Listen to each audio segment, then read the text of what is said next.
입법 로비 사건에 연루된 새정치연합 국회의원 3명 가운데 2명이 풀려나자 검찰은 증거를 보강해서 재판에서 다퉈보겠다는 입장입니다.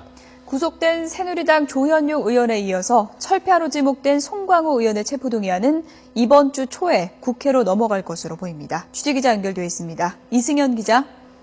네, 서울중앙지검에 나와 있습니다. 먼저 입법 로비 수사 속보부터 살펴보죠. 검찰의 주요 피의자로 지목된 의원들의 신병 확보에 실패를 했는데요. 증거 보강에 주력하고 있다고요? 네, 그렇습니다. 입법 로비 사건에 연루된 새정치연합 국회의원은 모두 3명입니다. 하지만 김재윤 의원만 구속됐고 신계륜, 신하경 의원의 영장은 기각됐습니다.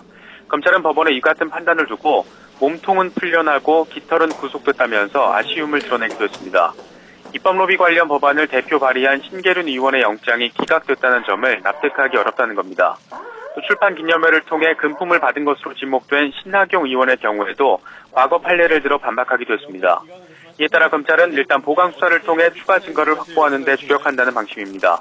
이 법원의 구속 여부 판단이 범죄 여부를 판단한 것이 아닌 만큼 보강 수사를 통해 재판에서 실체적인 진실을 밝히겠다는 겁니다.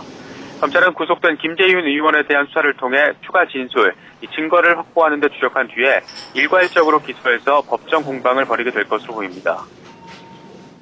네, 또 철피와 비리 의혹 관련해서 새누리당 송광호 의원의 체포동의안은 이번 주에 국회에 넘어가게 될 것으로 보인다고요?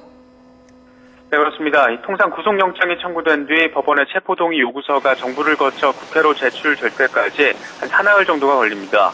이 송광호 의원에 대한 구속영장이 지난 21일 청구가 됐기 때문에 내일쯤이면 이 국회로 체포동의안이 제출될 것으로 보입니다. 이 최대 관심사는 과연 8월 임시국회에서 이 송 의원의 체포동의안이 처리될지 여부입니다. 임시국회가 시작이 되면서 앞서 영장실질 심사를 받은 의원 5명과는 달리 송 의원은 체포동의안이 국회 본회의에서 표결 처리돼야 이 구인장 집행이 가능합니다. 새누리당 김무성 대표는 동료 의원 보호를 위해서 체포동의안 처리를 회피하는 일은 없을 것이다. 이렇게 약속하기도 했습니다. 하지만 지금까지 전례를 보면 국회에 제출된 체포동의안 52건 가운데 통과된 것은 단 12건에 불과합니다.